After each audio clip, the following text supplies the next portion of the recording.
I like to set myself a creative challenge, and sometimes I don't stick to these challenges and sometimes I do.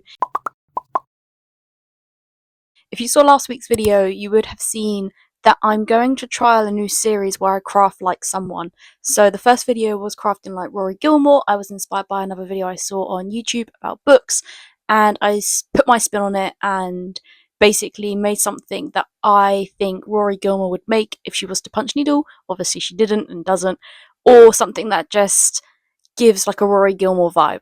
So that's one series that I'm hoping to continue with, crafting like people, whether it's people I know or famous people or characters, just to make something a little bit more interesting and to also help me be creatively free away from just making things to sell. So keeping that creativity going without the pressure of selling anything. And then the next thing I've had an idea of doing, and I've done this before within like a fashion sense quite a few years ago, but I think I'm going to do a series where I pick just one colour and make something punch needle based on that one colour, showing you how you can use just one colour to create a piece of art. Obviously, what I mean by one colour is if I'm going to pick yellow, for example, I will use different shades of yellow.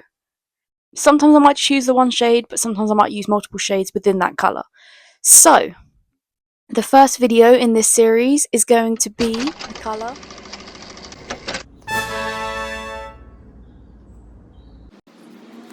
I wanted to lay down on the grass, but it's very wet. So green is the first colour. I've put on my best all green outfit. I have got a green jumper to put on if I get cold, and I'll just swap out the skirt for some trousers, depending on what the weather's going to be today. I've also got on a very pretty green ring that we picked up in Iceland a couple of years ago.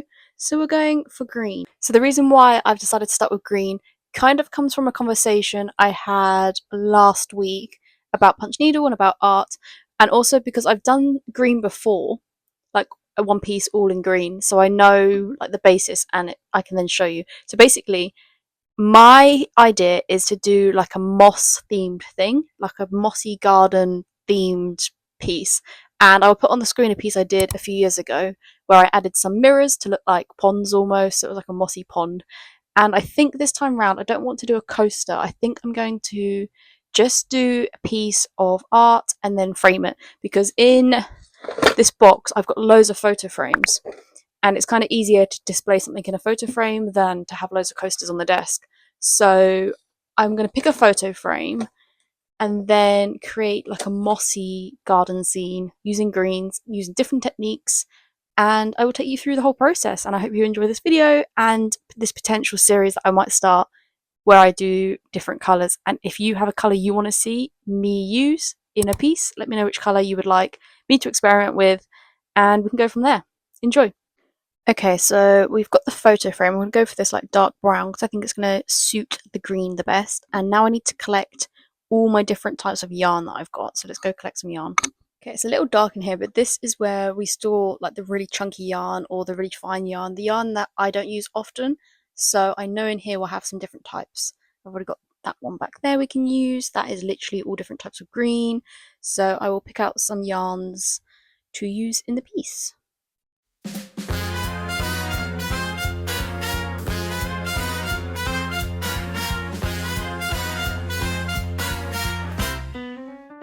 The Reichenbach Falls had claimed his name. The great detective gone from fame. But London cried out, we need his mind. Bring back the sleuth. Okay, so we've got a good range here. We've got this weird like bobbly green yarn. We've got some cotton. This is quite thin cotton I don't normally use. And then we've got a really chunky green. I think this is even chunkier. This doesn't look green, but it is. It's like a really soft, silky green. More, I think that's just normal acrylic. And then we've got lots of different shades of green in the box acrylic and there as well.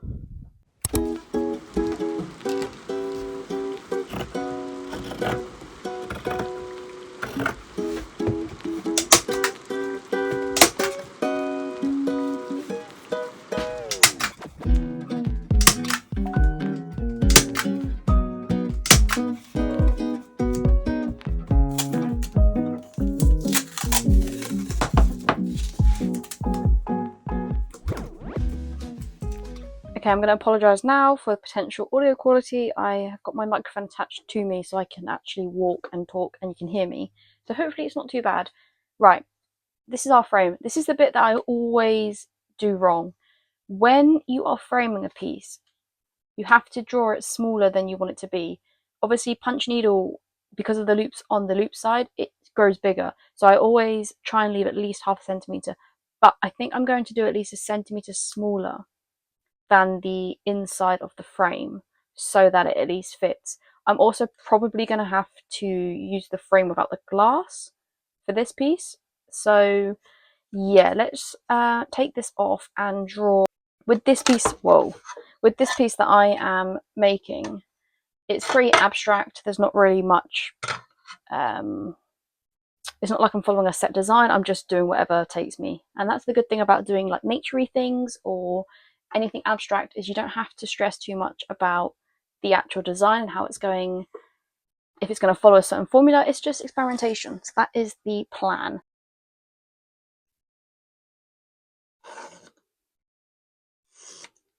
Okay. Right, I can just about see it. So that's our shape, and we want to obviously punch needle in the inside. I think this size might be okay. It might just be okay. I never know with this sort of thing, like what size to actually do it for it to fit. And I've got it wrong so many times. That's why sometimes I'm like cramming my pieces of art into a frame. But this should be fine. So my idea is just to do random lines wherever. I'm just creating random lines, random squiggles, wherever the pen takes me. This is probably a good like start project if you're new to punch needle, because you're just experimenting. We're just drawing random lines and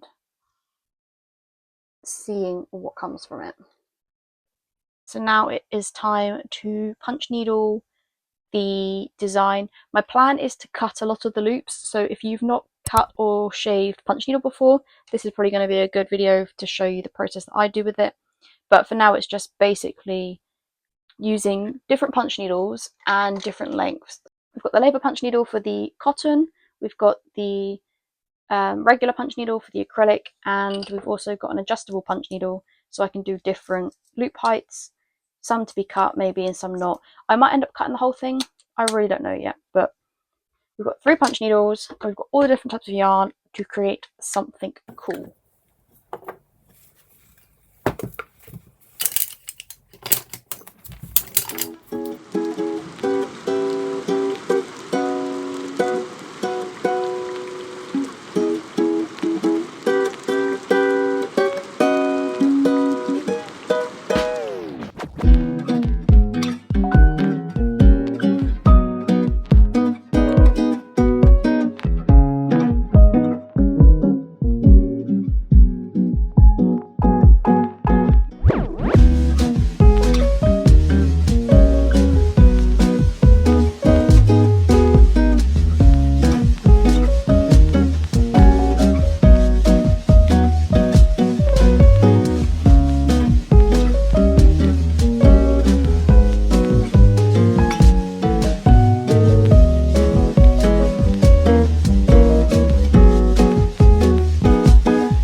Very quick little interlude.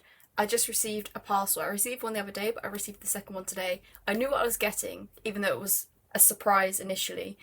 But basically, recently my partner asked what books to read fantasy. He wanted to get some books on Audible. He wanted them to be fantasy. At first I suggested Hunger Games, and then he picked up on something we'd mentioned the other day, and I said, oh, Throne of Glass. He then got them on Audible, read the first two, absolutely loved them, fully immersed, got the whole rest of the series on Audible, and then it was meant to be a surprise, but he kind of let it slip that he had then purchased all the books I didn't have, secondhand, which I love, and they've just arrived. So I've only read the first two books, so now I've got the full Throne of Glass series to add to my bookshelf and continue reading, because when I first initially read the books, I was so inspired to play Skyrim. I was fully immersed in this world, and then I obviously didn't have the other books, and now I have them all, so I can continue reading all of the books, and I'm so excited to get back into this world. And like I say, they're secondhand. If you see my other videos, you know how I love going to charity shops and finding secondhand books. So I'm really excited. Just wanted to drop that in there and let you guys know.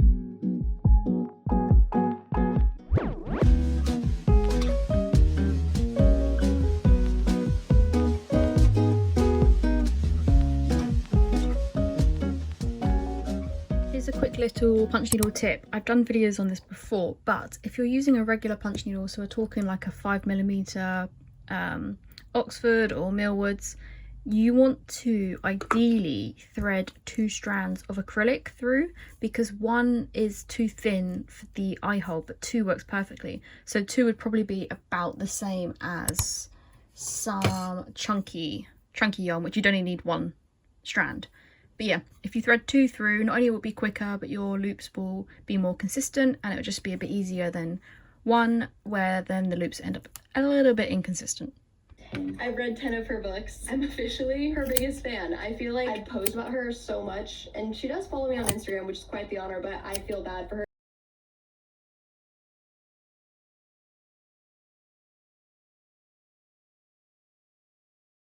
Dynamic as their friend group in real life, so tensions are boiling there. People are leaving the group chat, and there's a bunch of other huge secrets within the friend group that start coming out, and it's just so good. Let me try and find something that I've highlighted. So this, and I try to read the book, and my brain can't stop thinking about my book. So I don't think I have that many things that I wanted to get to, so it shouldn't take up that much time, and I should still be able to read a lot of Reckless today. Like, I'm in confusion right there with the character when she's feeling it, feeling anger, feeling vindication, feeling happy, every single.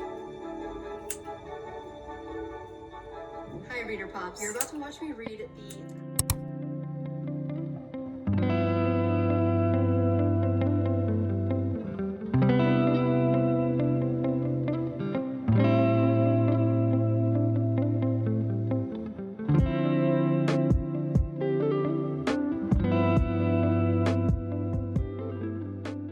Okay, here is the final piece. I think it does do a pretty good job at like resembling moss and grass, and we've got so many different textures on here. I tried to do at least the same colour 3 times in 3 different ways, whether that's a flat stitch, a short loop, a longer loop, or a cut loop, or a taller cut loop. I experimented with it, like I say, in different ways. And yeah, it's really tactile. I think something like this is a really good project if you are a beginner, because you don't even have to draw the lines. You could just do whatever feels right. You could cut a length of yarn and you could keep going in a shape until that piece of yarn ran out. It's one of those projects that you could do again and again and again, and each time it's going to look different.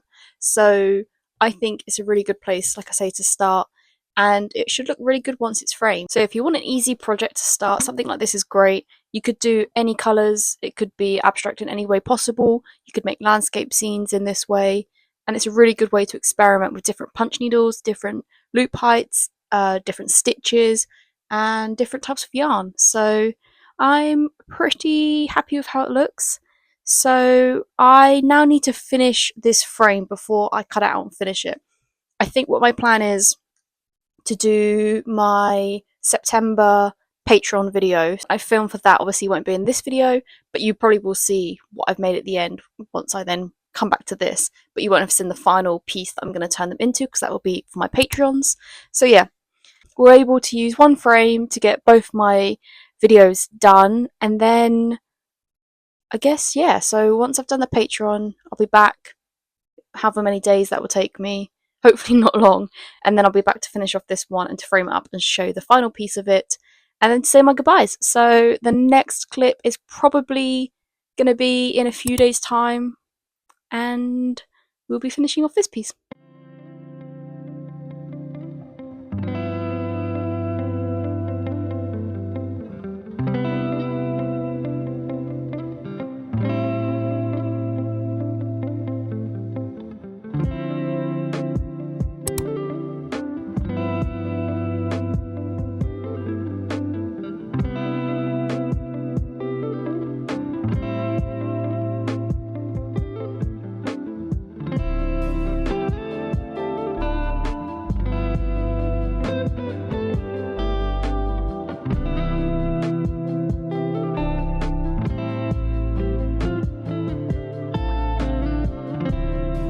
I'm trying to find an angle where my glasses don't give a horrible glare from the sun, but I don't think I'm getting it.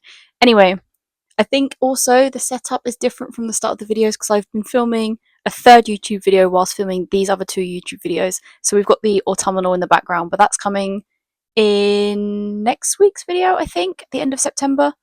Last Wednesday in September is going to be like a spooky, or hopefully, if not, it's going to be the start of October, like a spooky autumnal redecoration and potentially a craft in there as well. But for now, for this video, you saw in the last clip the finished piece, and it actually looks really cool, and it fits pretty well in the frame as well. I had to cram it a little bit, but look at that. It fits perfectly. There's green all the way up to the edge. There's no gaps. Obviously, there's a little bit out the back there, but that doesn't matter. Like always, you don't see the back, so that doesn't matter. But now I've got a very cute piece of framed art, all using different shades of green, and it's just a perfect example of how you can create different textures using different punch needles and different yarns.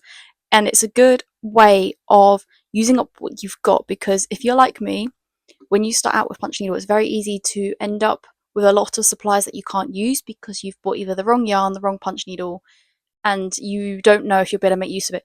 But if you're also like me and you hoard things because you know at some point you're going to use it, this is a perfect sort of project you can do with all those spare scraps, because that way you're not losing out on all those supplies you've bought, and it also gives you a good project to experiment with as well. So you are learning how to use a regular punch needle differently to a fine punch needle. So it's a really good learning process if it's something you might be interested in, and it's really fun. And like I've said before in this video, you don't have to have any sort of skills in drawing. You don't even have to draw the lines in the first place. You could just do the stitches and see what happens at the end of it. If you enjoyed this style of video, let me know what color you would like me to do next. Maybe drop some emojis of that color in different shades, and I will see you all again next week.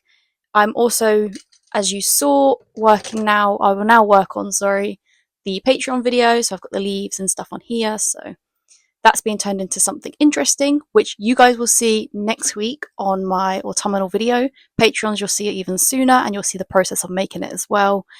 And yeah, if you enjoyed it, please do like, comment, and subscribe. Like I say, let me know what colour you'd like to see me do next in this series. And I hope you enjoyed it. Bye bye and have a lovely day.